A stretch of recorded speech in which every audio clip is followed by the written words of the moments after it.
Hello everyone, welcome to the Tim Booker channel. Wishing you a pleasant listening experience. Today, we delve into the Norwegian literary work, Someone is Going to Come Home.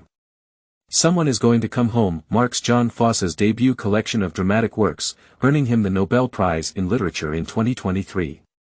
It stands as his inaugural theatrical piece, establishing his reputation on the international stage of drama.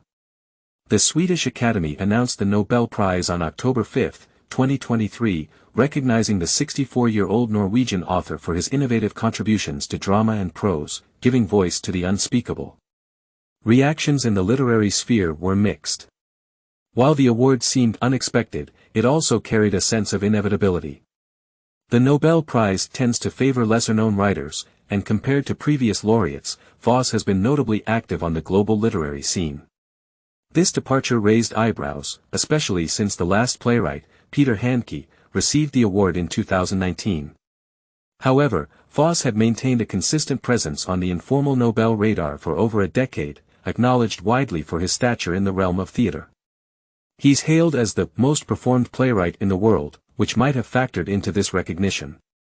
Upon learning of his Nobel win, Fosse remarked, "I'm somewhat surprised, but not entirely. For the past decade, I've been cautiously preparing for this possibility." Why did Fosse clinch the Nobel Prize? Let's delve into his life and creative journey, focusing on his seminal work, Someone is Going to Come Home, to understand his unique literary prowess. Then, we'll circle back to his Nobel win. Firstly, let's explore Fosse's background and the context surrounding Someone is Going to Come Home. Jon Fosse was born in 1959 in the sparsely populated town of Haugesund on Norway's west coast. Surrounded by mountains and fjords, he grew up with his grandparents, parents, and two sisters. His father managed a local cooperative, while his mother worked as a nurse. Fosse's upbringing was steeped in strict Lutheranism, characterized by numerous rules. Initially, he rebelled against this environment, declaring himself an atheist and even joining a rock band. He recalls beginning his creative journey around the age of 12 or 13, penning song lyrics as his first written texts. After graduating from high school in 1979, Fosse's youthful turbulence settled. He relocated to Bergen, Norway's second-largest city, worked for a local newspaper, married, and became a father. Subsequently, he pursued higher education at the University of Bergen, eventually earning a master's degree in comparative literature.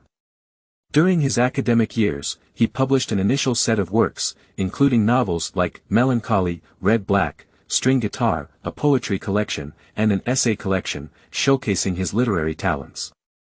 Following his master's degree, he began teaching creative writing at a writing institute. Among his students was Karl Knausgaard, who later became a renowned writer, known for his best-selling novel, My Struggle. Knausgaard remembers Fosse as a strict mentor, while Fosse recalls their relationship more romantically, emphasizing their shared youth and frequent drinking. Throughout these years, Fosse predominantly focused on novel writing within the conventional literary domain and had never envisioned himself as a playwright. In fact, he initially considered drama irrelevant, seldom attending theater and only occasionally writing plays by commission or necessity. In an interview, Fosse explained his aversion to theater, citing traditional audience behavior and the stifling nature of scripts as obstacles to true artistic expression. True to his words, during his initial foray into Norwegian theaters, the Nordic stage primarily featured traditional realist dramas or avant-garde works by young British playwrights. In contrast, Fosse's minimalist approach was unconventional. His plays lacked precise time, place, or historical context. Characters were often nameless, identified merely by basic pronouns like he, she, man, woman, father, mother, or child. Their identities, professions, and social relationships remained largely unaddressed, cloaked beyond the stage. Engaging in repetitive dialogues interspersed with silence and blanks, Fosse's characters challenged the audience's accustomed vivid characterizations and intense dramatic conflicts, making it challenging for them to adapt, let alone be moved. Even directors familiar with theater struggled to interpret his works. Norwegian theater critics initially dismissed Fosse's plays as overly naive. However, a Stockholm theater, albeit small with only 50 seats, managed to capture the enigmatic essence of Fosse's works, allowing the audience to comprehend his dramatic vision. Later on, we'll delve into Someone is Going to Come Home in detail, shedding light on this aspect. Consequently, Fosse's dramas gradually found their way into more theaters, especially gaining prominence in the early 2000s in Germany, renowned for its avant-garde theater. Amidst the exuberance and extremities of German theater, Fosse's serene yet potent style managed to captivate audiences, earning him the title of a master of portraying unease by German media. Apart from Germany, Fosse's influence burgeoned in France around the same time. A French director helmed Someone is Going to Come Home, drawing attention from the European theatrical community. The French newspaper Le Monde hailed Fosse as the Beckett of the 21st century at this juncture, when Fosse was just 40 years old. Fosse's international acclaim reached home, and his works finally entered Norway's most significant theaters. Over the next decade, he rapidly churned out one script after another, gradually establishing himself as Norway's foremost contemporary playwright. His works were not confined to Norway, they were staged globally over 1,000 times, a record unmatched by any living playwright. Simultaneously, his works were translated into nearly 50 languages, earning accolades from nearly all top international artistic awards. Particularly in 2010, he clinched the International Ibsen Award, considered the most prestigious theater award worldwide. The jury described him as one of contemporary theater's foremost figures, creating a distinct theatrical universe that extended from his residence in Western Norway to regions across Asia, South America, Eastern Europe, and beyond. Their appraisal of Fosse was apt. He crafted a unique theatrical realm that defies classification under any specific writer type. Fosse often referred to the influence of the master playwright Beckett on his work. For instance, Someone is Going to Come Home deliberately avoids dramatic action, akin to Beckett's Waiting for Godot, yet Fosse extends this modern theatrical path further than Beckett. Traditional Western realist drama emphasizes plot development, unlike Fosse's plays where conflicts aren't directly enacted on stage but rather hinted at. Additionally, in Beckett's works like Waiting for Godot, one can sense tragic silences or dramatic pauses, while Fosse's works possess both tension and subtlety. Critics have noted that Fosse's dramas follow precise rhythms and formats, almost likening them more to poetry on stage than traditional scripts. Next, we'll delve into Fosse's representative work, Someone is Going to Come Home, to experience this so-called poetry on stage and explore why Fosse's plays wield such extensive global influence. It's important to note that Someone is Going to Come Home compiles 5 representative plays by Fosse, including the titular piece, along with award-winning works like The Name, winner of the Ibsen Literary Award, A Summer's Day, Death Variations, and an earlier notable work, The Guitar Man. These 5 interconnected plays collectively embody Fosse's theatrical philosophy. The plots of these plays are not intricate, they could even be summarized in a sentence or two. For instance, Someone is Going to Come Home narrates the tale of a couple seeking solitude, purchasing an old house in a desolate, remote coastal area, yet remaining wary of someone disrupting their isolation. Let's step into this play. In the first act of Someone is Going to Come Home, a couple, approximately 20 years apart in age, she and he, sit in the garden of an old house. They gaze at the house's exterior for an extended period. Through their conversation, we learn that they've just bought the property, situated far from the city, perched on a cliff by the sea.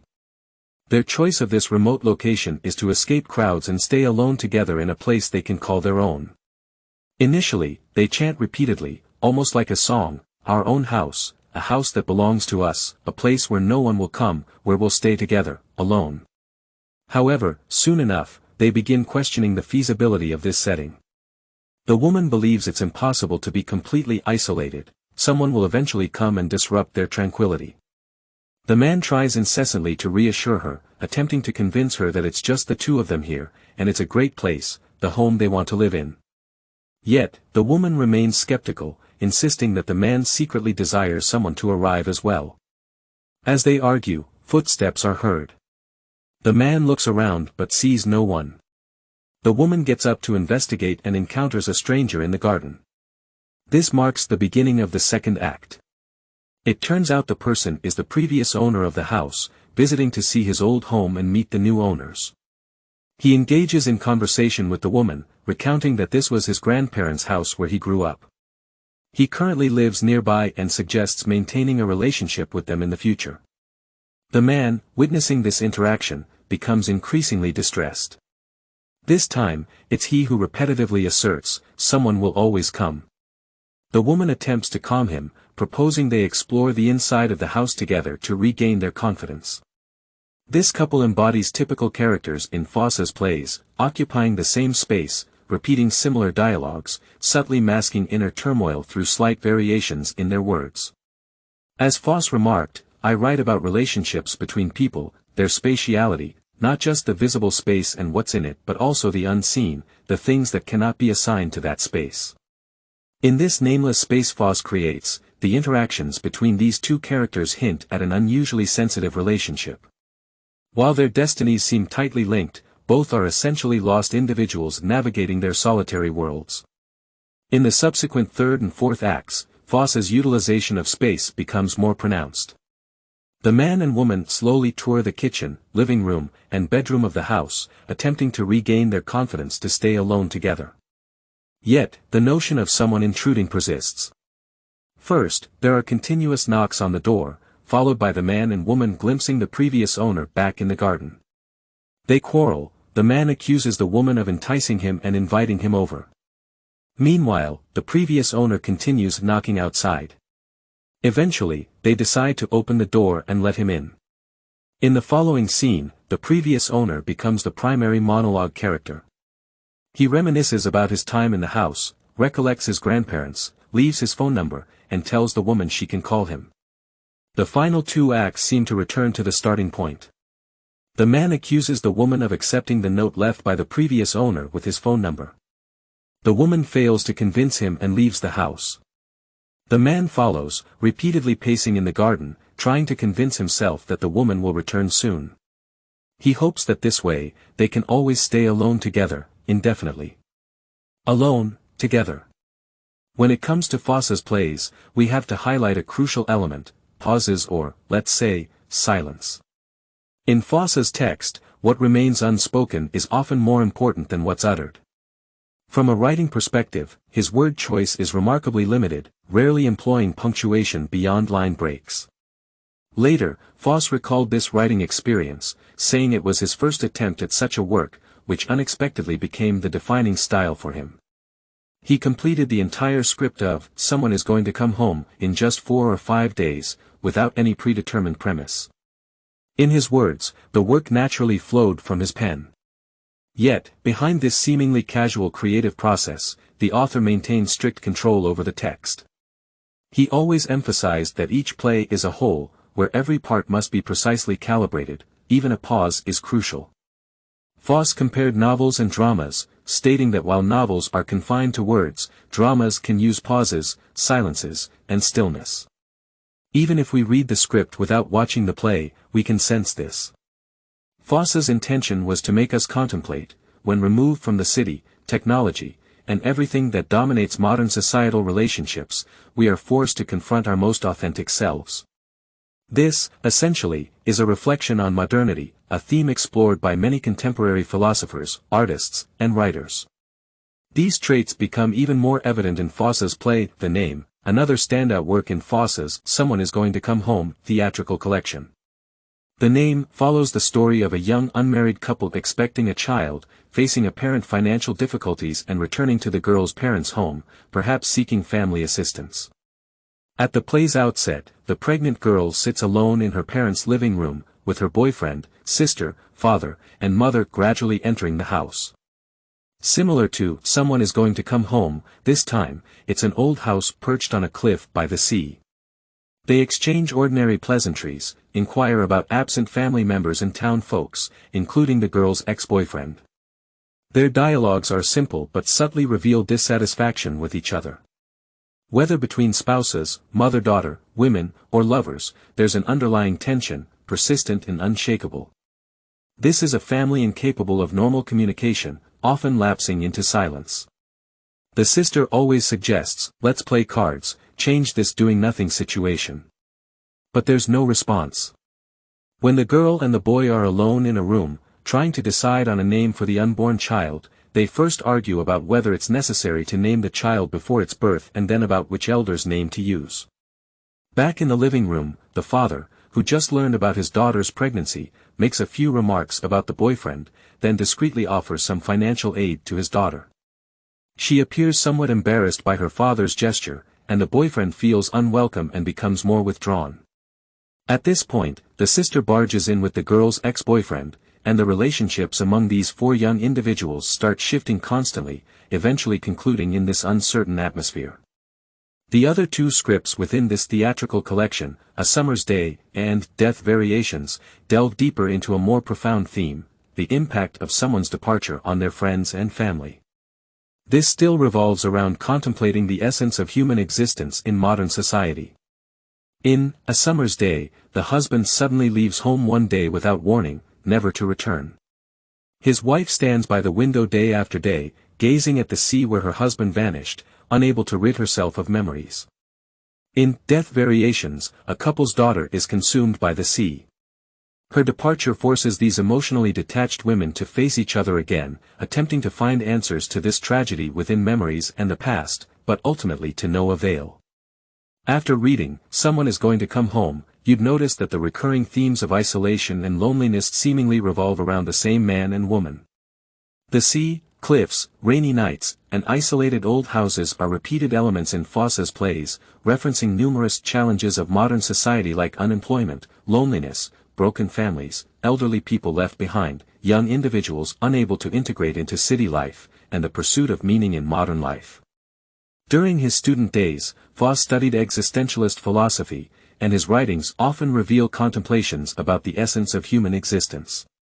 In 2004, while in New York, observing the hurried passers-by, he asked his companion if Americans could spare some time to do nothing. For today's modern individuals, doing nothing might be our greatest cultural fear because it forces us to pause and introspect, to examine who we truly are and why we exist. However, Fosse never easily surfaces these contemplations in his plots or through direct character statements but instead allows enough room for the audience to reflect. From this perspective, it's understandable why Fosse's translated works have gained significant popularity in Korea, Japan, and more recently, China. The unique Eastern aesthetic of understatement finds resonance even in the distant Norwegian fjords. It's no wonder Fosse remarked after watching the Japanese and Chinese versions of Someone is Going to Come Home, saying, "It seems that Easterners can better understand my works than Westerners." Let's discuss why Fosse received the Nobel Prize. Besides his success in theater, Fosse achieved notable success in other literary realms, particularly in novels. In 2015, his trilogy, The Trilogy, won the Nordic Council Literature Prize, the most influential literary award in the Nordic region. Certainly, his influence extends beyond the Nordic region. Over the past 2 to 3 years, Fosse's name has frequently appeared in literary commentaries in the English-speaking world. This is mainly due to the recent translation of a series of lengthy novels called the 7-volume series, into English. It's a semi-autobiographical work, narrating a series of stories between a painter and an alternate version of himself.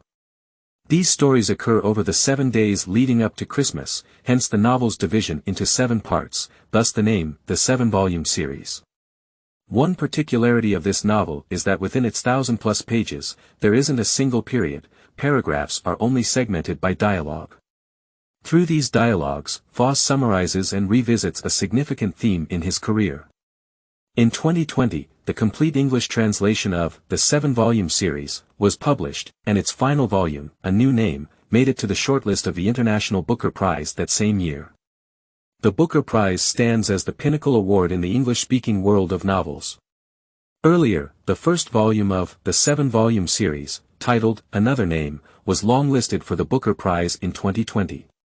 This work also weighed heavily in the eyes of the Nobel Prize Committee, evidently contributing significantly to Fosse's eventual award. Apart from novels, throughout his 40-year career, Fosse published numerous poems, essays, and ventured into various literary genres such as children's literature.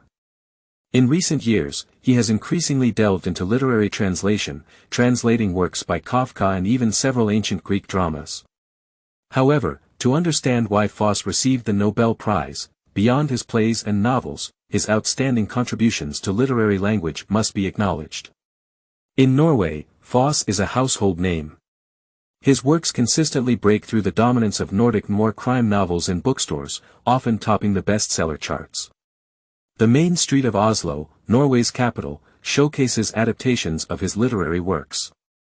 The renowned Oslo Hotel even has a suite named after him. In 2011, the Norwegian government awarded Fosse a lifelong residence as an honorary artist in the Salt Cave near the Oslo Palace Park. The Salt Cave is specifically designated for Norway's most revered authors and composers. As early as October 2013, Norway was filled with hope for Fosse's Nobel Prize arrival. A decade later, this anticipation finally materialized. This marked the first time since 1928 that a Norwegian writer received this honor, making Fosse the fourth author in the country's history to achieve this recognition. What sets Fosse apart, particularly from his predecessors, is his unwavering commitment to writing in New Norwegian, also known as Nynorsk. As one of Norway's two official languages, New Norwegian is a minority language primarily used by residents in the country's western coastal villages. According to the Norwegian Language Council's statistics, out of Norway's 5.4 million population, only 10% use this language. While users of written Norwegian can fully understand it, New Norwegian's minority status means it's not a language used in urban centers or journalism and therefore lacks power. Some speculate that Fosse's choice to write in New Norwegian was politically motivated. However, Fosse responded that it was merely because it was the language he grew up with, the one he learned from his first day of school. And as a writer, it became an advantage. Its rarity gave it a freshness that written Norwegian lacks. Fosse likened himself to Kafka, but as a Norwegian writing in New Norwegian, much like Kafka, a Jewish writer living in Czechoslovakia but writing in German. Alright, let's wrap up our discussion on Fosse and his masterpiece, Someone is Going to Come Home.